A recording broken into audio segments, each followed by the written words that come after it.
I have a question for you. It's a question that can make you a little bit uneasy, but if you're listening to this broadcast, it's not because you want me to tickle your ears. So I have a question for you. Why should it be different for us than it was for Jesus and the apostles and the early church and believers throughout history and believers around the world today? Why were they persecuted for righteousness and we often are not, or are persecuted in very minor ways? Didn't Jesus say, Matthew 10, John 15, that the servant is not above his master? Didn't he say that?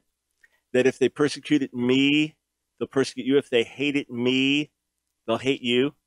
Isn't it true that to the degree we are like Jesus, yes, we'll be a friend of sinners. Yes, we'll be loved by many and bring healing and hope and deliverance and redemption to a dying and hurting world. And we will be hated and despised by others. Isn't that the reality? So what happens to the disciples after the Gospels? We know that Jesus dies and rises. We know that he says to his disciples repeatedly, if anyone wants to come after me, let him deny himself, take up his cross, and follow me. For whoever saves his life will lose it. Whoever loses his life for my sake will save it. We know that. This is repeatedly taught in the Gospels. This is reality. Following Jesus is costly. It's wonderful. It's glorious. Salvation is a free gift. We don't earn it. Being with him in this world and forever and ever and ever is beyond our wildest dreams. It is entirely undeserved. It is a gift of God's grace through his love expressed on the cross. And yet, this gift comes with consequences.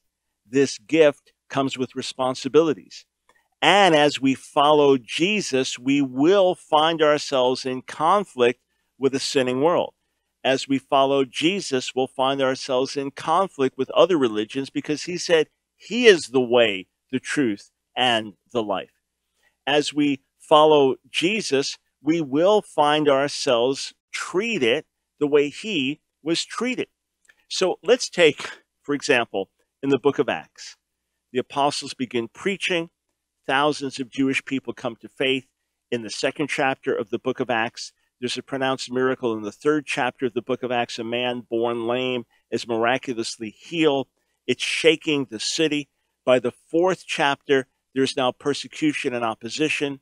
The apostles are in prison or they're threatened. They're then set free by God's angelic power.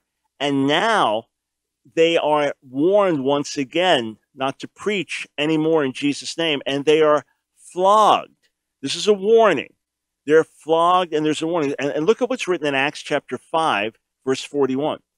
Acts 5:41 tells us this, that the apostles left the Sanhedrin rejoicing that they had been counted worthy of suffering disgrace for the name. Every day in the temple courts and from house to house, they did not stop teaching and proclaiming the good news that Jesus is the Messiah. So the apostles, Jewish apostles, leave the Jewish Sanhedrin, rejoice. They've just been flogged. I've never been flogged. I've been threatened, spat at.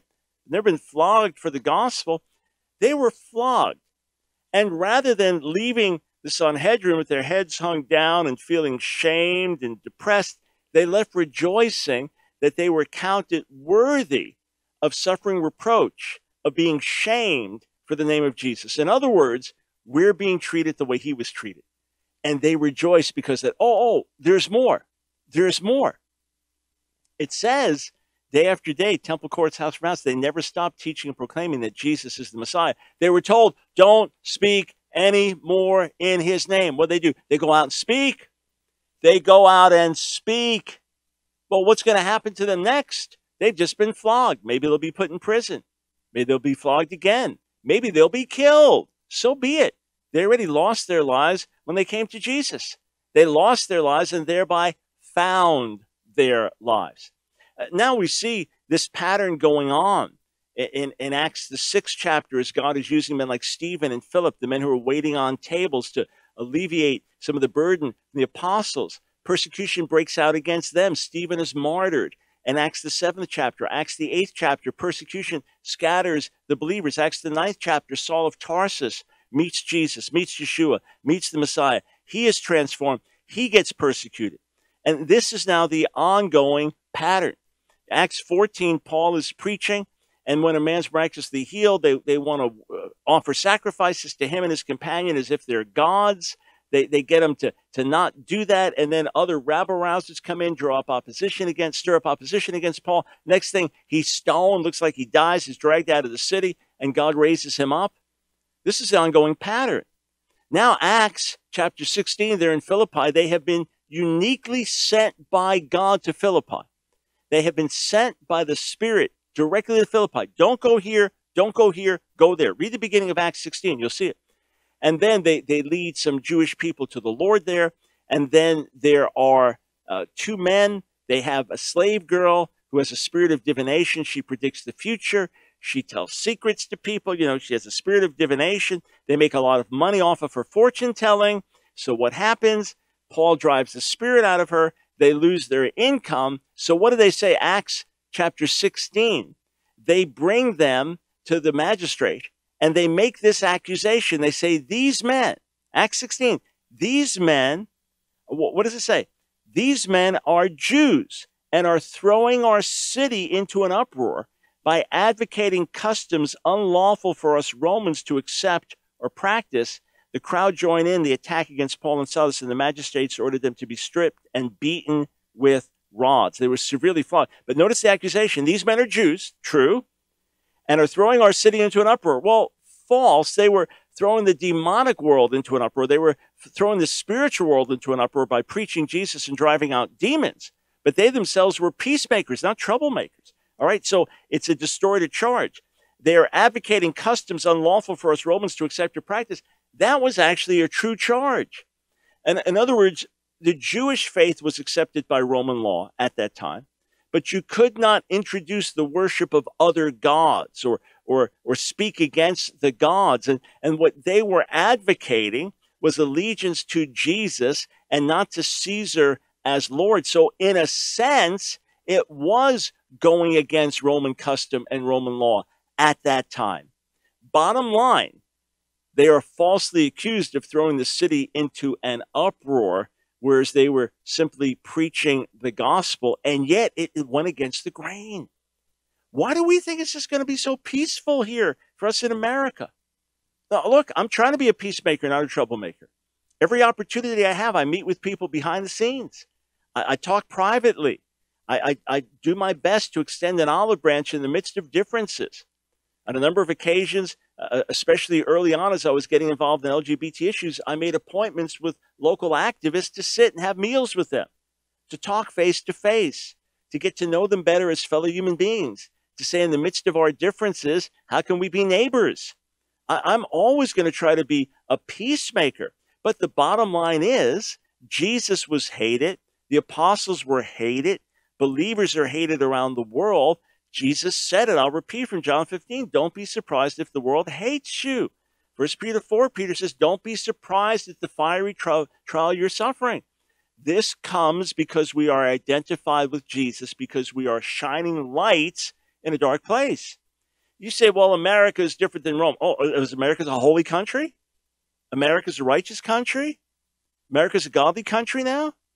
Is that what you're telling me? How many babies have we aborted? 55 million plus?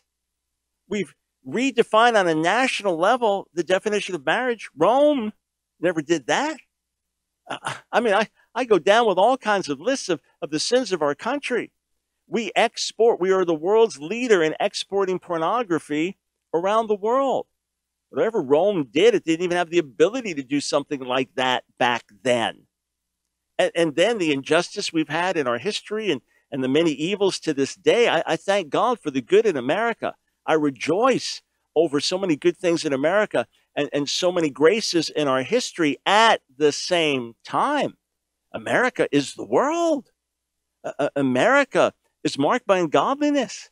Just watch our TV shows. How many can you watch from beginning to end without getting grieved here or having to turn your head away there or turn the sound down somewhere else? I mean, we are so narcissistic. We are very carnal in many, many ways. And on it goes. And we're like the rest of the world. We're sinning people. Why should it be different here than somewhere else? Why is it believers are dying for their faith in India and dying for their faith in Muslim countries, and we expect everything to be great here in America? We're deluding ourselves. And are you ready for this? I'm not looking for persecution. I'm not trying to stir up persecution. I'm not trying to get myself killed. But are you ready for this? A major reason we don't suffer more persecution is because we're so compromised. That's the truth. A major reason we do not suffer more persecution is because we're so compromised. Have you ever been involved in pro-life ministry? I'm not talking about screaming and yelling at people going to have an abortion. That's not what pro-life ministry does. I'm not talking about harassing abortion doctors and workers. I'm not talking about that. I'm talking about standing in front of an abortion clinic and talking to people about the love of God and telling a mom you can help her. She doesn't have to have an abortion. You know folks that can help her and help her have the baby. And maybe you just have pictures up showing what abortion does. Here are the remains of aborted babies. In other words, you're preaching the love of God and trying to rescue that child from that fate. You watch the opposition you get. You watch the hatred that comes your way. You watch the ugliness of it. Why? Because you're shining light in a dark place. And you're making people feel uncomfortable about something very, very personal and very, very sensitive. And they may have a lot of guilt built up already.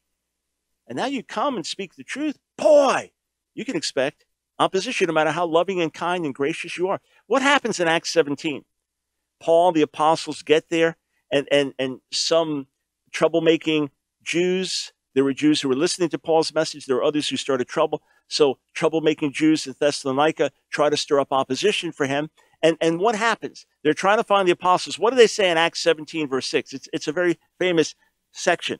They raided Jason's house in search of Paul and Silas, hoping to bring them out to the people. Verse 6, but when they could not find them, they dragged Jason and some other brothers before the city officials, shouting, these men who have turned the world upside down have now come here. That's what you're going to be accused of. These men, these followers of Jesus, you're trying to turn the whole world upside down. No, we're trying to turn it right side up.